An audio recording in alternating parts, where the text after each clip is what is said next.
Well guys, speaking of Zondas, there is always the conversation of clean Zondas and which is the best, i.e. Zonda F Tricolore, C12, C12S and whatnot. But if you ask me, there is one overlooked discussion, that is the fact of clean stock Zondas being always better than the 760 one-offs that are being crafted by people. And if you ask me, yes, some of them are good, such as Phantasma Evo, Riviera, the 760 LH, the Zozo and so on, but some of them are complete overkill. Kunlun being one of the prime examples, where it has two wings. I don't even know why the hell it needs two wings in the first place, and it has a shark fin as well, completely overdoing it, especially for a car as clean and beautiful as the Zonda, because every single iteration of it that walked right out of the factory is as perfect as can be it the original C12, which if you ask me is peak Zonda.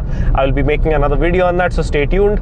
But a clean stock Zonda will always triumph over all of these supposed one-offs, and we've got each and every one of them being called a one-off. And I mean guys, if everything is a one-off, then nothing is actually a one-off. It is just the same people replicating the same blueprint, or sorry, the different people replicating the same blueprint in different ways, in their own interpretations, with different specs, different carbon fiber, different wing setups and so on.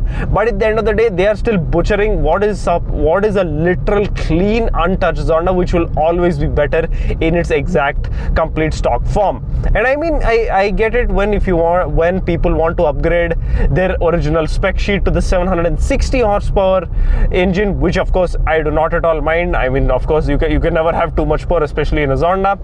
But other than that, it's the cosmetic changes that absolutely baffle me, because some of them are pure overkill to begin with. And even the stuff like the Phantasma Evo, the 760 LH, the Zozo and so on, they would be much better in their stock forms. I do not mind if you go and change the paint color and whatnot, but not changing up the entire car into a one-off 760 or whatever the hell you want to call it. It is just pure overkill.